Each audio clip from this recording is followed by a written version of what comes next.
The Vorkash did not roar. It didn't need to.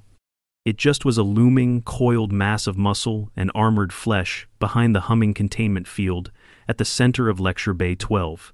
Even at rest, the creature radiated menace. Not a performance, not bravado, just its natural state, 8 feet long from snout to tail, plated in overlapping ridges of obsidian black keratin, with eyes that didn't blink so much as calculate. Its claws were thick as pry bars, curved for disembowelment. Acid glands flexed at the corners of its split lower jaw, barely restrained behind translucent fangs. And that was it, being calm. "Well," said Instructor Yar, folding 2 of his hands while his upper pair gestured broadly at the beast. "This, cadets, is what the planetary surveyors refer to as a Class 5 apex. Its designation is Vorkash, native to Threnox, a Tier 10 death world. This one, thankfully, is tranquilized and safely secured." That last part was for the students' benefit, not that anyone looked convinced. The classroom, an amphitheater of tiered alloy benches and data screens, buzzed with nervous energy. Dozens of cadets, each species more colorful and jittery than the last, stared with thinly veiled horror. The reptilian dralti clicked low in their throats. The Vryn shimmered subtly, their skin tones fluctuating with discomfort. Even the towering Braskin twins in the front row, each with 6 lungs and the density of a dropped boulder, were leaning back. And then there was Danny. Well, Daniel, technically, but no one had called him that since the shuttle accident. Danny had stuck, somewhere between the cracked ribs, busted ankle, and the way his words came out slurred from the pain meds. He hadn't argued. Too tired.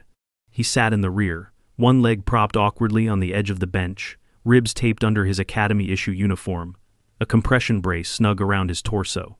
Moving hurt, breathing hurt. Thinking was an effort on some days. Today was one of the good ones. He'd made it to class. That counted. Danny tilted his head slightly to watch the Vorkash, and the Vorkash did the same. A coincidence. Had to be. This species, Yar continued, his holographic pointer cycling through gory anatomical diagrams, hunts alone, dissolves prey with enzymatic saliva, and possesses a musculature that allows it to tear through composite metals. Attempts to domesticate or even restrain the species in controlled environments have failed. Completely. There was a faint hum from the containment cage as its internal field modulated again. Several cadets flinched. "In short," Yar said, "this creature kills not for hunger, not even for dominance. It kills because everything it sees might be a threat. Or dinner."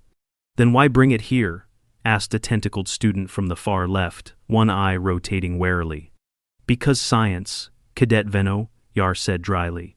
"And because you are the next generation of xenobiologists, you must learn to observe without fear." A burst of static crackled overhead. The lights flickered. "Except," Yar muttered, peering at the ceiling, "when the ship's environmental controls choose inopportune moments to malfunction." It passed. The tension didn't. Danny shifted again, wincing. The brace dug in when he leaned forward, but the pain dulled when he sat still. He'd overdone it in physio again. He could still hear the medic chewing him out from this morning. "You keep trying to run on a fractured ankle, and those ribs'll never heal right," the man had barked. "You want to show off to the Braskins? Do it in 6 weeks when your sternum's not trying to split in half." But he hated sitting still. It made him feel worse than the pain did. The bandages under his uniform itched. The gel used in them was minty and bitter, made from some Threnoxian root extract. Uncommon stuff. Good for internal inflammation. The Medbay had only had a few packs left. Danny hadn't cared what they used as long as it stopped the stabbing in his side. Now he watched the Vorkash. Its head tracked him slowly, like it recognized something. Not someone. Something. A bead of sweat rolled down Danny's temple. The classroom doors slammed shut, automatically locking as the lights flickered again. This time, they didn't come back all at once. Red emergency LEDs glowed. The hum of the containment field dropped an octave. A high-pitched whine began to build. "Stay calm," Instructor Yar barked, voice echoing across the bay. "This is likely a minor crack." The containment field dropped. Silence. Then, the Vorkash moved. Not with the heavy, plodding gait of a sedated animal, not like a confused lab specimen. It pounced. The cage's front panel exploded outward, shredded metal, glinting like confetti. The platform beneath it cracked with the force of the impact. Screams erupted from every corner of the room. Desks overturned. Cadets trampled one another. Yar shouted commands in 3 languages. Avrin shrieked something about divine retribution. Someone was sobbing in the corner. The Braskin twins charged the door, only to find it locked by the power failure. And Danny? Danny couldn't move. He'd tried, he really had. But by the time he'd gritted his teeth and forced his boot to the floor, the sharp lance of pain through his ribs had robbed him of air. His brace had locked up, he'd collapsed backward onto the bench, wheezing. And the Vorkash had turned toward him. For a heartbeat, time froze. The creature stepped over twisted desks. It shoved aside a fallen monitor with one massive forelimb. Its pupils dilated, its nostrils flared. Its claws tapped against the floor. Danny didn't breathe. Couldn't. He'd never been religious, but something old and primal stirred in the back of his skull. Not just fear, not just death. Extinction. It stopped 1 pace away. The Vorkash leaned in and sniffed. Its nostrils twitched. Danny closed his eyes, his fingers curled reflexively against the bench. He waited for claws, for acid, for the end. Instead, whomp. The Vorkash folded its limbs and laid its bulk down, spine curling so its armored back pressed lightly against Danny's leg. It let out a low, vibrating hum that rippled through the bench like a warm engine idling. Danny opened one eye, then both. It wasn't attacking. It was cuddling? Nope, he whispered hoarsely. Nope, I'm concussed. I have to be concussed. The Vorkash nudged its snout against his ribs. Carefully, then purred louder. The classroom was silent. Not just quiet. Silent. Instructor Yar peeked over an overturned desk, his facial stripes faded in confusion. A Braskin twin slowly uncurled from behind a support pillar. Even the ceiling cameras whirred softly, adjusting their lenses like they weren't sure what they were looking at. The most dangerous predator known to the Galactic Conquered had broken loose, and was currently curled around a human cadet like a very large, very murdery house cat. Should we tranquilize it? Vino asked quietly. No, Yar whispered back, eyes wide. That might agitate it. What if it's already eaten the human and is just digesting? Look at him. He's breathing. He might be bait. Why is it purring? Danny didn't move. Not just because he couldn't, though that was part of it, but because the Vorkash had draped a claw across his shin, like a leash, or a claim. And when Instructor Yar took one cautious step forward, the beast growled. Not loud, but deep, personal. Danny groaned. Oh, come on. I'm not even allowed to keep food in my room. How am I going to explain this? Yar swallowed. Everyone out of the room, slowly, single file. And him? Vino squeaked. He stays, obviously. Danny spent the next 6 hours in the Medbay, flanked on one side by 2 security drones and on the other by a 6-limbed death machine that wouldn't stop humming. Not that he could move. The moment anyone had tried to separate them, even to offer him water, the Vorkash had flattened its ears and growled low enough to vibrate the walls. The drones had activated countermeasures. The Vorkash had cracked one's housing with a single swipe. Nobody tried again after that. Danny lay stiffly on the diagnostic bed, torso wrapped in fresh bandages, a numbing patch pulsing against his ribs. His left ankle, now confirmed as fractured in 2 places, had been placed in a med stabilizer. The pain was down to a simmer, but so was his patience. So, just to clarify, he said, voice raspy from disuse, you're telling me this thing has decided I'm its mom? Lieutenant Halvors, the lead xenobiology officer, didn't even blink. Not quite maternal, more like imprinted sibling, or possibly littermate. The Thranoxy equivalent is fluid. Right, because I smell like root paste and bad decisions. The Vorkash, whom someone had thoughtfully labeled Subject Delta 7 on his case file, shifted slightly and nestled its massive snout against Danny's arm. He hissed in pain. Gentle, buddy. There's a titanium plate under there now. Delta 7 warbled softly and licked the air beside him, stopping just shy of contact. It's mimicking grooming behavior, Halvor said, voice unreadable. You're part of its cohort now. Neat. When does it start paying rent? By day 2, word had spread. Not just through the Academy ship Vallis Concordia, but through the entire Tau Cygni sector. The phrase, Vorkash imprinting event, was now trending on 6 communication networks. Danny's medical chart had been flagged for diplomatic priority, and some unfortunate tech from admin had accidentally labeled him as 3Nox compatible on the internal registry. He got 6 offers to transfer to the planetary team. He declined all of them, mostly because he couldn't stand for more than 5 minutes without the room tilting sideways. The worst part? His ribs were getting worse before they got better. Standard for multi-fractures, the medic said. The internal bruising needed another 10 days to settle. The stabilizer had fused the ankle, but weight-bearing activity was still off limits. The pain meds helped but made him loopy. The loopiness made him clumsy.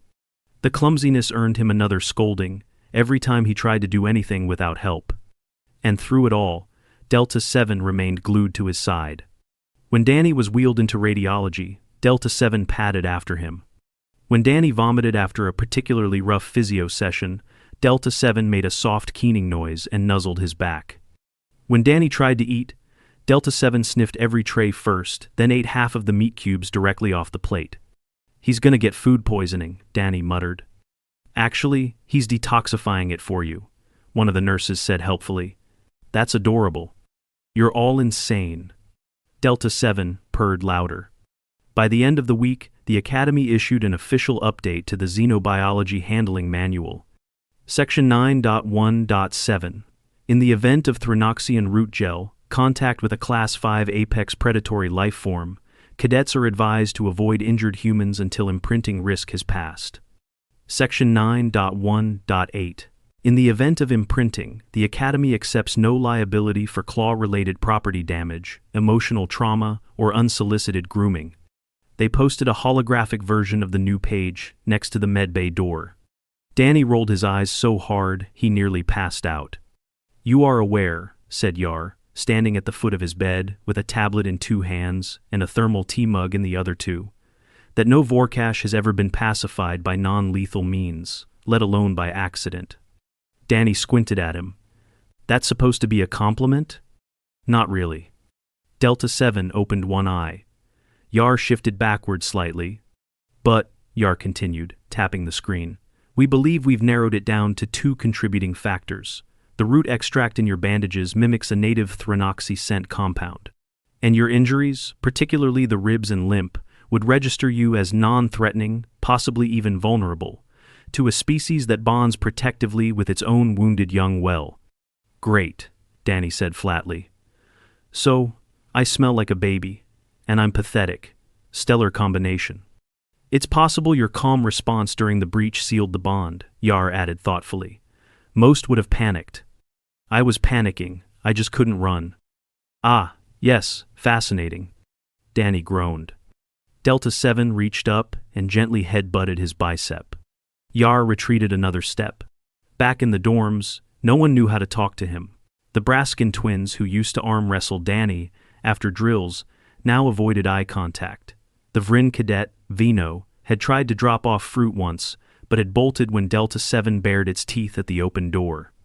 Even his old roommate had transferred 2 decks up. You're like a walking war crime, his nurse chuckled as she changed his bandages. Danny winced as the gauze peeled free. Tell that to my bruised lung. You're healing, she said gently, slowly.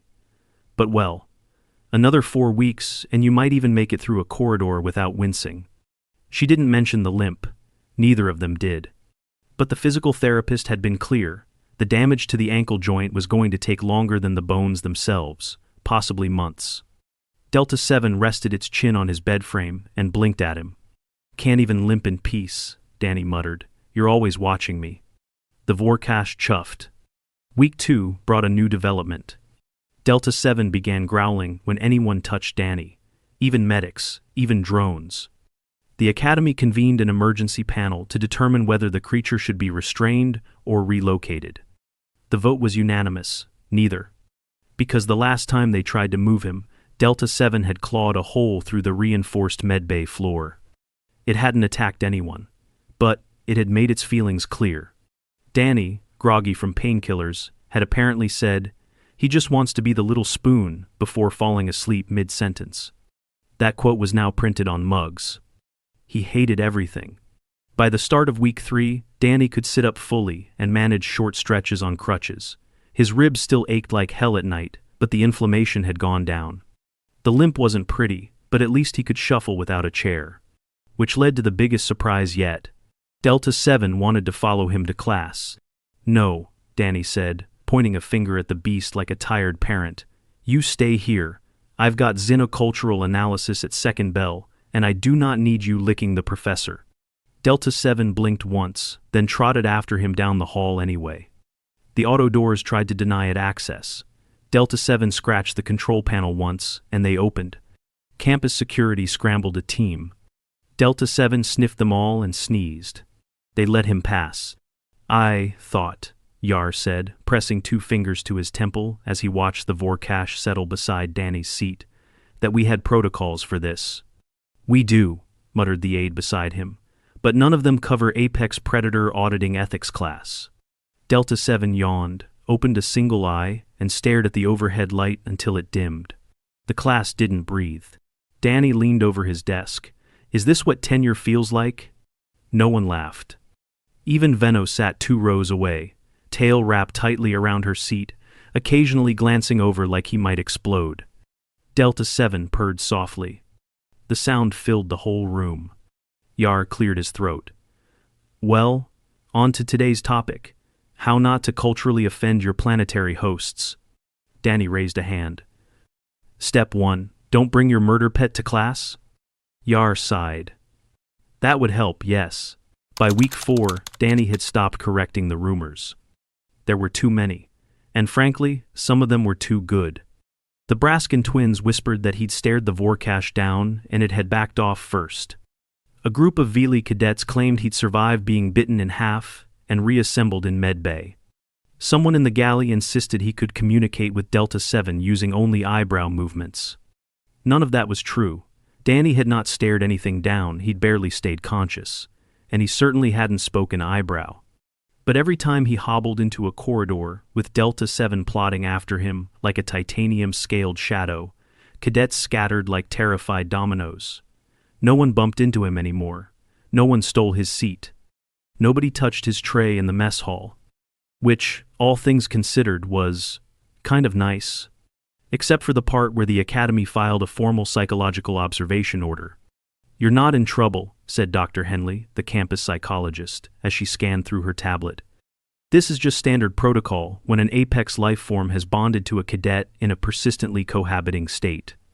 Danny arched an eyebrow from his seat. Delta 7 was curled at his feet, tail thudding lazily against the floor every few seconds. "Is that a polite way of saying I've adopted a murder tank?" "More like you've been adopted by a murder tank. Don't worry, that part's not your fault." "Gee, thanks." Henley smiled. "Look, I just want to talk about your stress levels, that's all. You've had a traumatic event, a long recovery, and now a completely unprecedented bond to the galaxy's most dangerous terrestrial predator. That's not a small load."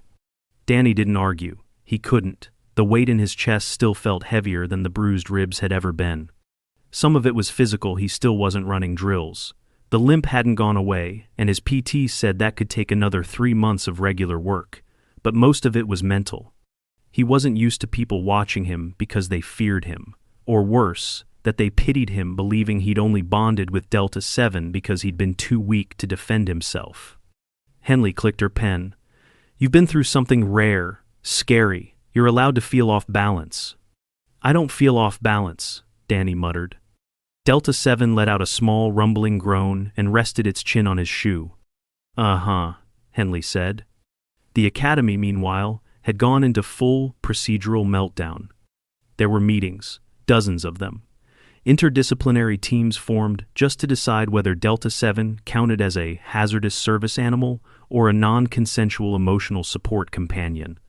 The xenobiology department filed for grant money to study the long-term psychological impact of interspecies imprinting under stress. Security teams had to revise the emergency lockdown protocols for lecture bays 6 through 14, since Delta 7 refused to obey corridor restrictions. Facilities began installing reinforced resting platforms in classrooms after the Vorkash demolished a standard student desk while trying to nap. Danny found a copy of the latest internal bulletin. Section 1.4.3.9 now included a clause. In the event a cadet is accompanied at all times by a Class 5 Apex entity, instructors may waive punctuality penalties due to predator escort delay. He laughed for 3 straight minutes, then had to sit down to stop the stitches in his side from pulling. By the end of week 5, Danny had graduated from crutches to a walking boot. His ankle still throbbed by evening, and the limp hadn't gone anywhere, but he could make it to most classes without assistance now. His ribs had mostly knit, though he wasn't cleared for any kind of impact or strain. "You're healing on schedule," said Dr. Len, the lead med officer, during his checkup. "But the joint stiffness is going to be an issue. You'll need daily mobility work." "Already doing it," Danny said, grunting as he shifted his weight to test his balance, and icing it, and taking the meds, and sleeping on my back like a dead guy. "Good. Stick to the program, and you'll be able to jog by midterm season." Define jog. Not fall over when startled. Progress. Delta 7, now almost too large to fit through the Medbay doorways, exhaled deeply and pawed at the floor. The linoleum cracked. Again. Len looked at the damage, then at Danny. "You know we can't house that thing in Med for much longer, right?" Danny nodded. "He's already relocated himself to my quarters." Len froze. "He what?" "Just opened the door one night and claimed the corner. I woke up to him snoring louder than my vent unit." "You allowed it?" No, I just wasn't dumb enough to argue."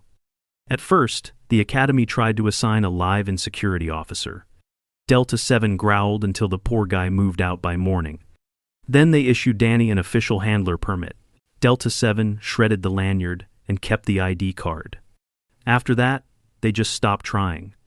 His dorm was refitted with reinforced flooring, a widened entrance, and a ceiling-mounted surveillance node, discreet enough that Delta 7 didn't glare at it constantly. The cleaning staff only came by when Danny scheduled it in advance and promised to supervise. By week 6, Danny had been declared non-contagious, non-hazardous, and of stable temperament by 3 different departments. He was cleared to attend all classes. Delta 7 was cleared to follow him. Sort of. "Officially, he's listed as a learning observer," said Yar one morning as Delta 7 curled under the lecture bench. "Unofficially, we all know he's here for you." Danny winced as he eased into his seat. "Yeah, tell that to the Braskins. They keep offering me snacks so I don't sick the beast." "Have you?" "No, but I thought about it." Yar actually chuckled. "We're submitting the entire incident as a case study to the Concordia Research Assembly. If it's accepted, you might qualify for a publication award." "I can't even walk without a limp, and I'm accidentally pioneering predator psychology?" "Indeed." Danny blinked.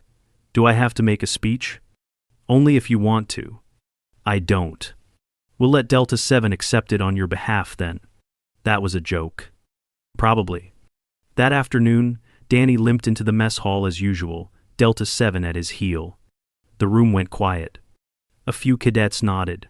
A couple offered nervous smiles. One brave Veely even waved.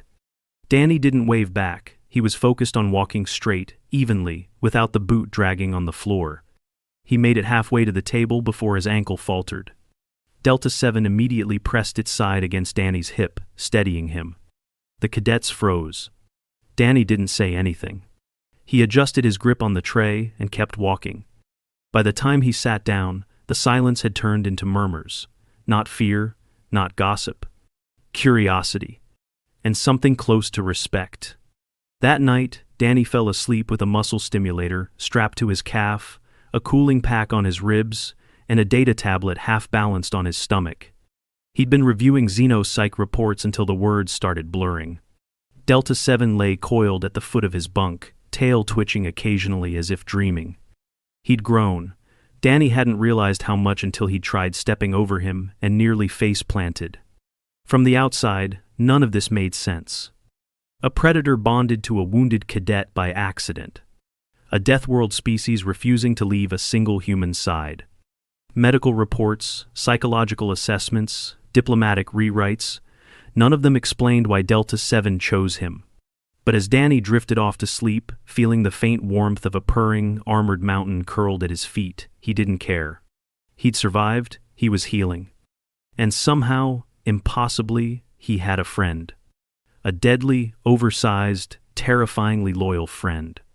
Which, come to think of it, wasn't the worst dorm mate he'd ever had. 6 weeks post-incident, Danny ran for the first time. Not gracefully, not without pain, and definitely not without a chorus of startled gasps as he limped through the East Corridor like a man determined to outpace his own limitations. But he ran. Technically, it was more of a stiff thudding shuffle with one good leg and one boot that still squeaked on the polished floor. His ribs ached with each stride and his ankles screamed on the turns, but he didn't stop. Not even when his crutch slipped, not even when his side stitched, not even when he clipped a wall panel trying to pivot past a Brascan cadet who yelped and ducked. Behind him, Delta-7 loped patiently, matching his broken rhythm beat for beat, a silent, gleaming shadow that made every other cadet part like mist around a meteor. By the time Danny burst into Lecture Hall 7, sweat clinging to his temple and pulse thudding, he was grinning. He dropped into his seat, sucking air like someone who'd just outrun extinction itself, which, in a way, he had. The Vorkash padded to his usual spot and curled tightly under the bench with a satisfied huff. "Made it," Danny wheezed. Yar glanced up from his console. 10 seconds late. "I'll take it." Yar gave him a rare smile. "Welcome back, cadet." It turned out the campus award was real. Every semester, the Interspecies Academy awarded a Contribution to Interdisciplinary Understanding plaque to a cadet who had, in some improbable way, furthered cross-species harmony. Usually, it went to someone who translated a long-lost dialect or negotiated an awkward dorm assignment between feuding crustaceans. This year, the plaque went to the man who'd accidentally parented a biochemical nightmare and turned it into a lapdog. Danny is currently the only known member of any species to successfully initiate a non-lethal imprint bond with a mature Vorkash, the headmaster declared during the ceremony. Reading from a pulsing hollow script. Through sheer misfortune, patience, and sheer refusal to expire, he has advanced our understanding of apex predator cognition, scent-based imprinting, and the unquantifiable chaos of human biology. There was polite applause. Then awkward silence as Danny hobbled to the stage, Delta-7 stalking beside him. A few flashes went off. Several cadets visibly leaned back. Danny reached the podium, blinked into the lights, then tilted his head toward the faculty section. "Do I have to give a speech?" "You should," someone said from the front row. He cleared his throat. "Thanks for the, honor. I'd like to thank the med team for putting my ribs back together, the Xenobio staff for not panicking too loudly, and of course," Delta-7 growled at the microphone, "my roommate." There was laughter, nervous, but real. Danny grinned. Delta-7 stepped forward, sniffed the trophy, then took it gently in his jaws and trotted back down the steps with it like it was a chew toy. Yar did not stop him. No one did. In the weeks that followed, Delta-7 slowly gained conditional clearance to be present in public spaces without constant escort. A task force was formed to study the imprinting event in controlled environments. Danny was offered a research assistant position in the xenopsychology lab. He accepted on the condition that Delta-7 be allowed in the observation room. Delta-7 took over 2 large mats, a bowl of sterilized meat cubes, and a wall-mounted heat emitter. The campus bookstore began selling plush Vorkash toys called Danicubs. Danny ordered one. Quietly. He still had bad days. Some mornings, the limp was worse. The joint didn't always cooperate, and his physical therapist warned that uneven healing could trigger chronic stiffness if he didn't stay ahead of the recovery schedule. And some nights, when the lights dimmed and the ship vibrated in its quiet, orbital way, Danny still flinched awake, remembering the Vorkash's eyes calculated, unblinking, bearing down in the instant before everything changed. But Delta 7 never let anyone too close. Never let anyone touch him without permission. Never left his side for more than a few minutes. Even when the Academy tried relocating him for security drills, the creature found a way back to Danny's quarters once by dismantling a bulkhead vent. "Doesn't it bother you?" Vino asked one afternoon during a group study session.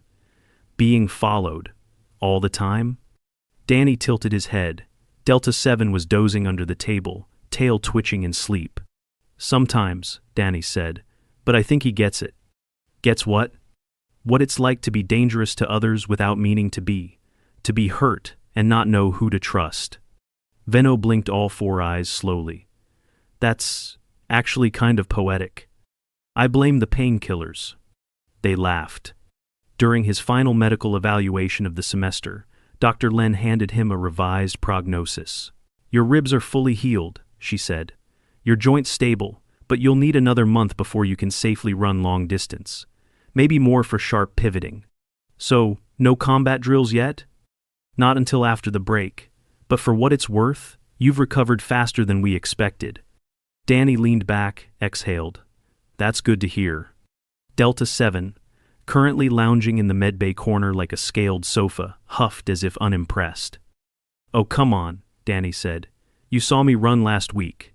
The Vorkash snorted and turned away. Len smiled. "You're doing well, Danny. You've come a long way." He nodded. He still hurt sometimes, still limped, still dreamed of acid breath and pulsing sirens, but he was here. Not dead. Not broken. Just slightly refurbished.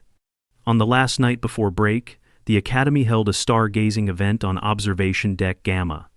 Danny made it there late, walking carefully, Delta 7 beside him. The deck was dim, the view of Tau Cygni V sweeping across the wide glass viewport like a painting in motion. A few cadets nodded as he approached. No one stared anymore. He found a seat on the edge, stretched his ankle, and watched the stars. Delta 7 lay down beside him, for once, silent. No purring, no humming, just warm, steady presence. Danny looked out at the distant lights. "So," he said quietly, "what do we do if they try to take you away?" Delta 7's eye flicked toward him. Then,